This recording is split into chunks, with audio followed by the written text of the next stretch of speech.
on her communities and communities all up and down Appalachia. Ashley? What's good, family? Not false solutions. So, okay, another little survey. So raise up your hand if you've heard of clean coal. Okay. Okay. Keep your hand up. Keep your hand up. Okay. Look around. Okay. Keep your hand up if you believe that is actually something that exists. Look around. Look around. That is not camaraderie. Look around, like nobody's hand is up. And that's because you're right. My comrade in struggle, Larry Gibson from West Virginia, says clean coal is like dry water. It does not exist. If you go online and you Google search clean coal, there's several different definitions, but what tends to be the overhanging commonality between big greens and small greens and community groups and even coal corporations is that it's an umbrella term that's used to primarily describe technologies that might, that may, that possibly could reduce emissions of CO2 and other greenhouse gases that arise from the burning of coal for electrical power. So clearly it's not something that's been experimented with enough to even expect that it could actually do what they say it does. And coal burning amounts to about half of our electricity supply in the United States. So clean coal is used by the companies to refer to carbon capture and storage, which basically is a process by which they capture it. They dig a hole and they put it in the ground and they hope that it just stays there.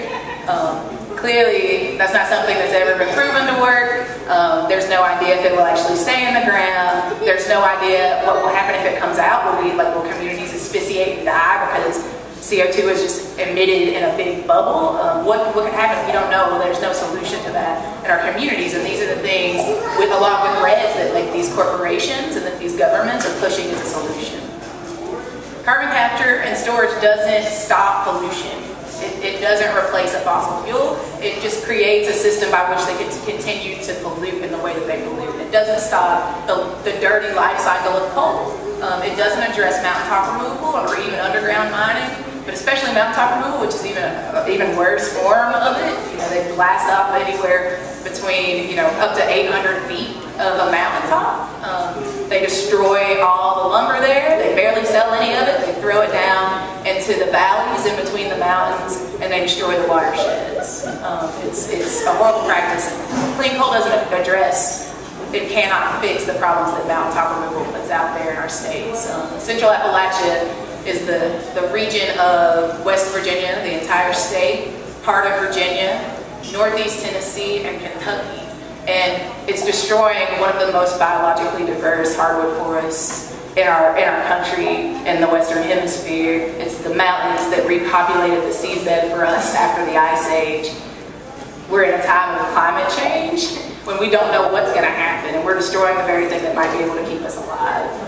So it doesn't talk about the impurities that are being flushed into our mountains, into our watersheds by the cleaning process of coal that takes only some of the heavy metals away, and they put them in these humongous unlined earthen dams, and it just seeps into our watersheds and makes us sick.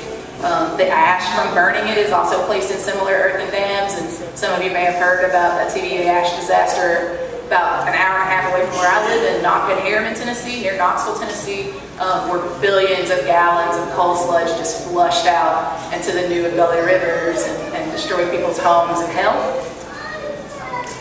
More power plants will have to be produced with this new clean coal, carbon sequestration technology for them to be able to make that practice. So instead of closing more and more coal plants like we need to be doing, we would have to create more and more and more.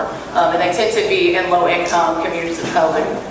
It's not addressing the root causes of our problems. These are false solutions. And even if coal can somehow be prepared and burned safely, there's no way to repair all of the damage that it's done in Central Appalachia, in the Western United States, and other countries like Bangladesh, there's no talk about how to fix those root causes that it's creating. When I think about West Virginia, they've had over 500 square miles of mountains destroyed already. Over 500 mountains have been demolished in Central Appalachia, never to return to the shape that they were before, and over 1,500 miles of our watersheds have been destroyed. Clean coal does not address those issues. If you think about how to fix those false solutions, especially like clean coal, we talk about the regulation. You cannot regulate multi-million-dollar corporations with fines. And so we need to start thinking about how to find the solutions to those problems. Thank you.